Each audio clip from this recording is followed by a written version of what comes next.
अस्सलाम वालेकुम बिस्मिल्लाहिर्रहमानिर्रहीम। अच्छा, आज यार हम लैंडिंग कॉस्ट देखेंगे। लैंडिंग कॉस्ट क्या होती है इन्वेंट्री के अंदर, और इसका क्या पर्पस होता है, किस लिए यूज़ होती है और इसका क्या फ़ायदा होता है। तो इसके लिए सबसे पहले आपको जाना है इन्वेंट्री में जाके कॉन्फ़िगरेशन सेटिंग्स को इनेबल करना है, आपने एक्टिवेट करना है। ये लैंडेड कॉस्ट, ठीक है। वैल्यूएशन के अंदर लैंडेड कॉस्ट लिखा हुआ आ रहा है आपको, add additional cost transport custom in the value of the product, ठीक है। ये ब्लॉक जो लिखा हुआ है इसको आपने एक्टिवेट करना है और सेव कर लेना है, ठीक है। अच्छा, सेव करने के बाद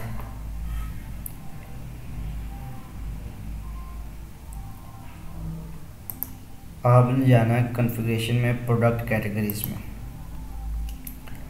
यहाँ पे लिखा हुआ है ऐप को, ये जो है, ठीक है। आपने एक कैटेगरी बनानी है ऐप को, ठीक है। ऐप को पहले सबसे पहले तो हम इसको प्रैक्टिकल करने से पहले इसको एक दफ़ा मैं आपको इसका कंसेप्ट दे देता हूँ। ऐप को landed cost on costing method average है, ठीक है। कॉस्टिंग मेथड है ये, और ये एवरेज के ज़रिए कैलकुलेट करता है, ठीक है। इसके लिए आपको सबसे पहले करना ये है,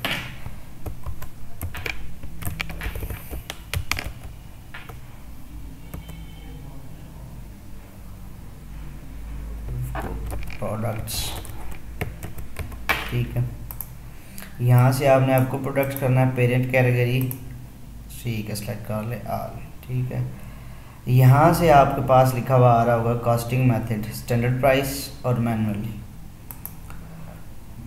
आपने यहाँ से एवरेज कॉस्ट ऐप को इसको सिलेक्ट करना है। इन्वेंट्री वैल्यूएशन में लिखा होगा मैनुअल, इस पे क्लिक करना है आपने। यहाँ से ऑटोमेटिक सेलेक्ट करना है और इसको कर देना है सेव, ठीक है।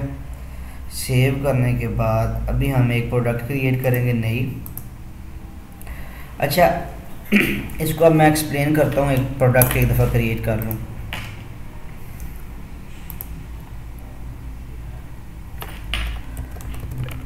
कैरेक्टर क्रिएट कर लेते हैं, स्टोरेबल एंड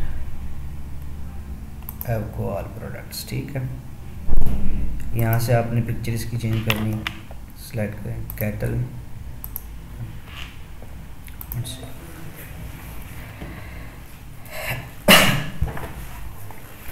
अच्छा, ऐप को होता क्या है, ऐप को ऐसे कि मिसाल के तौर पे अगर आपके पास प्रोडक्ट है, आप देखते होंगे कि जितनी भी प्रोडक्ट्स हैं उनके रेट्स जो हैं चेंज करते रहते हैं, ठीक है, वेरी करते रहते हैं रेट्स। तो जब फर्स्ट टाइम आपने बाय किया, लेट से आपने बाय की एक कैटल, उसका रेट था जी $10 पर यूनिट, ठीक है। जब नेक्स्ट टाइम आपने बाय की, आपके स्टॉक में ऑलरेडी 5 कैटल्स पड़ी हुई हैं और पर यूनिट कॉस्ट क्या है कि $10, ठीक है। पर यूनिट जो है $10 कॉस्ट है। तो नेक्स्ट टाइम आपने बाय की, कैटल का रेट क्या बढ़, आपने फिर से 5 कैटल बाय की और इस दफ़ा आपको चार्ज पड़ा $12 पर यूनिट, ठीक है। प्राइस होगी चेंज। अब ये जो कॉस्टिंग मेथड है एवरेज कैलकुलेट करने वाला, ये क्या करेगा, ये इस तरह करेगा कि पुरानी वाली जो कैटल्स हैं 5 कैटल्स, उनकी वैल्यूज़ को ऐड करेगा, $10, ठीक है, और $10 पर यूनिट थी। जो बाद में ख़रीदी हमने, उसकी वो वाली 5 कैटल्स जो हैं उनकी जो कॉस्ट है वो $12 पर यूनिट है। अब 10 + 12 कितना बनता है, 22 डिवाइडेड बाय 2 इक्वल्स टू 11। अब ये जो 11 है ये होगी कास्ट, एक्चुअल कास्ट होगी। पिछली वाली की भी दोनों की प्राइस को ऐड करेगा, जो आपके पास पुराना स्टॉक पड़ा है, जो आपने नया मंगाया स्टॉक, उन दोनों को ऐड करने के बाद उसकी एवरेज जो है कैलकुलेट करके, एवरेज कैलकुलेट करके आपको यहाँ पे शो करा देगा, अपडेट करा देगा। तो ये होता रहता है ये चीज़, ये और ये बहुत ही इम्पोर्टेंट कंसेप्ट है, अमूमन ये बहुत ज़्यादा यूज़ भी होता है। तो इसको देखते हैं, फिर नेक्स्ट टाइम हम ट्राई करेंगे 5 4, ठीक है। इसके लिए प्रोडक्ट मैंने एक नई क्रिएट की है। अब क्रिएट करते हैं इसका purchase order.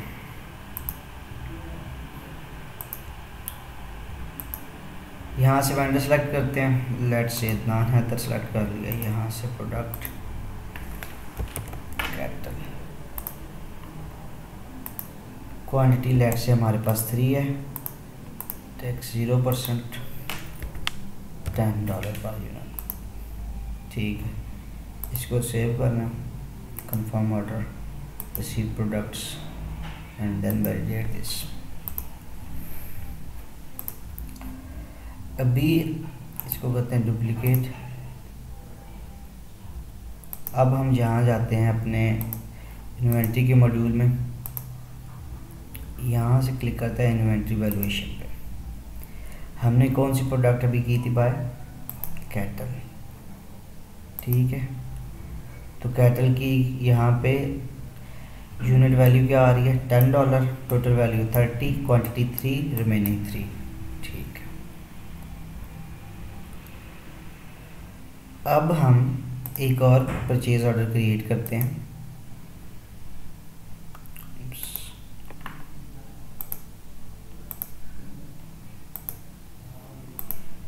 Let's say and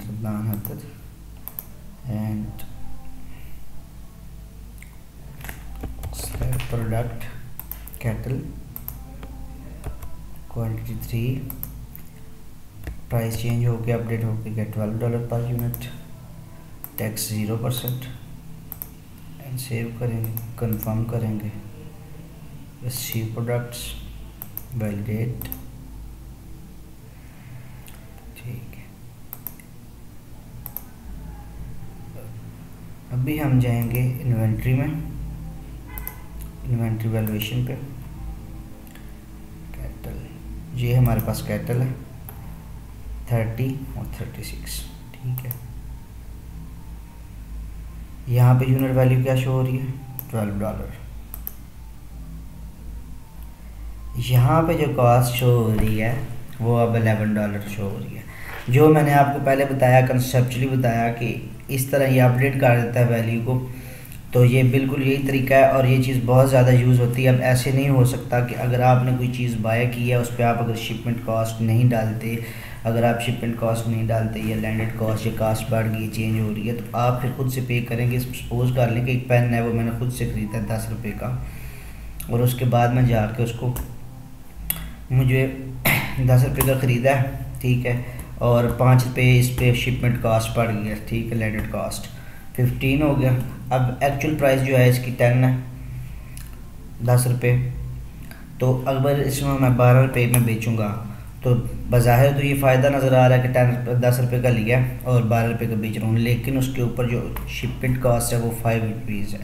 अब उस ₹5 को ऐड करने के बाद फिर जो आपके पास प्राइस आती है वो ये चीज़ होती है। ये तो था, ये वाली जो एग्जांपल है ये इसलिए कि आप पे अगर प्राइस अपडेट हो जाए, इन केस के आपको शिपिंग कॉस्ट डालनी है, ठीक है, शिपमेंट कॉस्ट, तो उसके लिए आप क्या करेंगे, आप जाएंगे यहाँ लैंडेड कॉस्ट के अंदर, यहाँ से करेंगे क्रिएट करने के बाद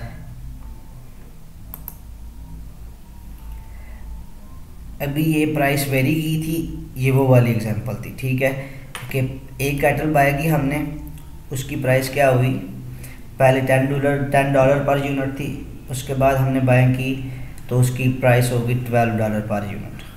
तो इसलिए उसने क्या किया, दोनों प्राइसेस को जमा किया और डिवाइडेड बाय 2 करके जो प्राइस बना दी। ठीक है, अब हमारी इसके ऊपर जो शिपमेंट कॉस्ट है वो भी इस पे अप्लाई करेंगे। तो उसके लिए हम देख लेते हैं हमारी 0038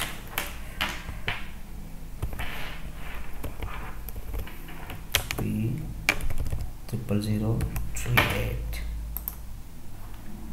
ये देखें, यहाँ से आपने देखना है ये P, ये लेटेस्ट जो है हमारे पास, खोल के भी दिखा देता हूँ, ये हमारा वही वाला ऑर्डर है।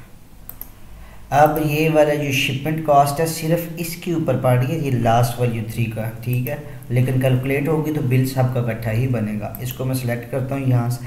अब यहाँ से मैं क्या करूँगा, अपनी शिपमेंट कॉस्ट क्रिएट करूँगा।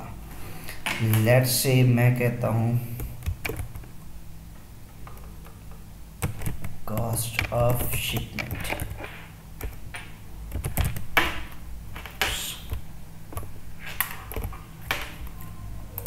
ठीक है, यहाँ पे आपके पास वेरिएंट्स हैं, स्प्लिट मेथड।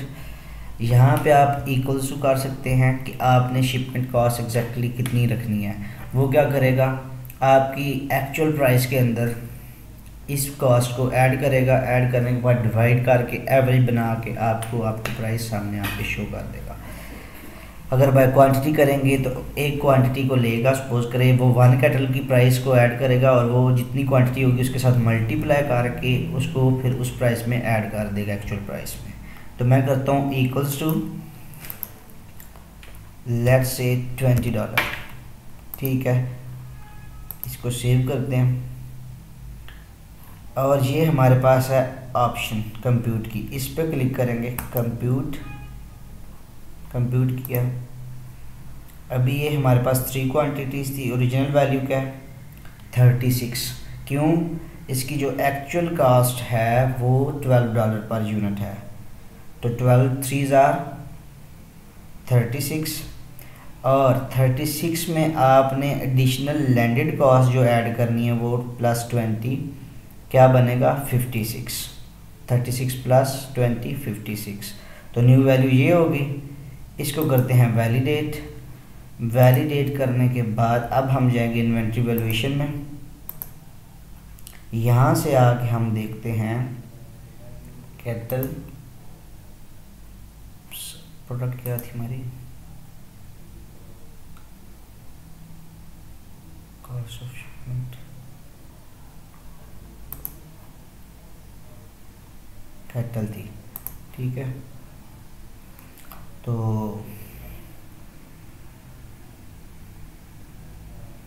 अभी हमने क्या करना है, इन्वेंट्री एवैल्यूएशन में जाना है, कैटल की प्राइस देखनी है।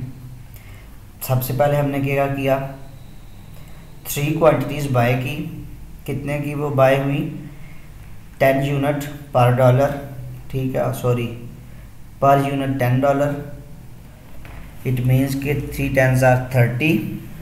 फिर उसके बाद 12 पर यूनिट $, 12 3s are 36। और उसके बाद जो है इसके ऊपर शिपमेंट कास्ट जो लैंडेड कास्ट है वो क्या बनी $20। ठीक है, अब हम जाएंगे कैटल की एक्चुअल प्राइस देखेंगे, कॉस्ट देखेंगे। अब यहाँ से चलते हैं कैटल के ऊपर। ये देखिए, पहले हमारे पास उसने क्या किया था, अभी यहाँ से कैलकुलेटर के ऊपर कैलकुलेट करते हैं, यहाँ से आपको समझ आएगी। सबसे पहले हमने क्या किया, $10 पर यूनिट, 3 कैटल्स 30 बने। ठीक है, प्लस बाद में हमने एक पर यूनिट कितने का बाय किया, $12 का। ठीक है, प्लस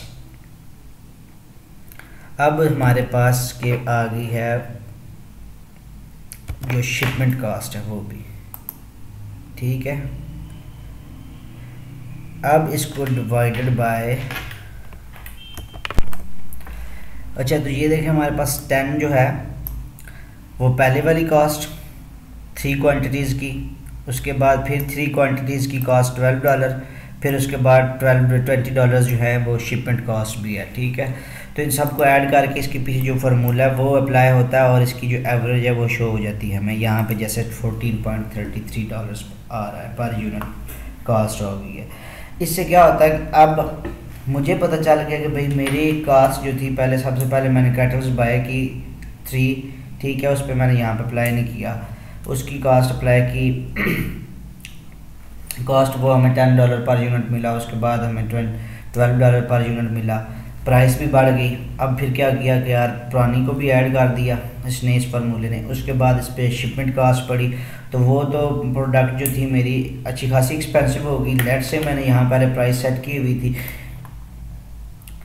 $12, तो उसके बाद जब ये मुझे प्राइस मेरी इंक्रीज़ हुई है, तो इस फार्मूले की वजह से, इस फीचर की वजह से जो ऑर्डो वाले इन्वेंट्री में हमें प्रोवाइड कर रहे हैं, उसकी वजह से ये हुआ कि मेरा वो वाली एफर्ट्स बच गई कि मैं प्रोडक्ट्स को खुद से मैनुअली अपडेट करता रहूँ इसकी प्राइसेस को सेट करता रहूँ, प्रॉफिट कैलकुलेट करता रहूँ। तो वो इस फीचर को यूज़ करते हुए मेरी ऑटोमेटिकली कॉस्ट प्राइस मुझे पता चल गई, भाई मेरी कॉस्ट प्राइस क्या है, $14.33।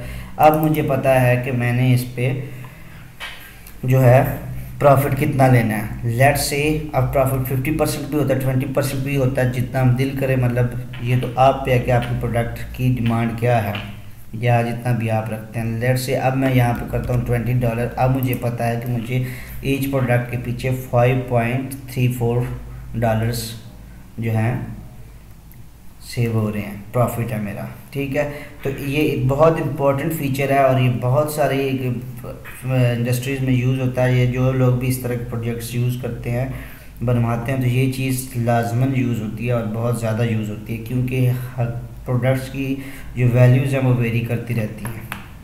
इसको कर लेते हैं सेव, और नेक्स्ट वीडियो बनाएंगे हम जो FIFO पे है, इसकी जो लैंडेड कॉस्ट है FIFO वो कैसे मैनेज करता है, उसके पीछे क्या लॉजिक है और वो किस तरह फ़ायदा देता है। इस वीडियो के लिए इतना ही। अगर कोई चीज़ समझ नहीं आई तो कमेंट सेक्शन में कमेंट कीजिएगा, मैं आपको रिस्पॉन्स करूंगा। और इन वीडियोज़ को अपने दोस्तों के साथ, अपने कलीग्स के साथ ग्रुप्स में शेयर करें। इन केस कोई प्रॉब्लम है तो कमेंट सेक्शन में कमेंट कीजिएगा। चैनल को सब्सक्राइब कर लें। अपना ख्याल रखिएगा। अल्लाह हाफ़िज़।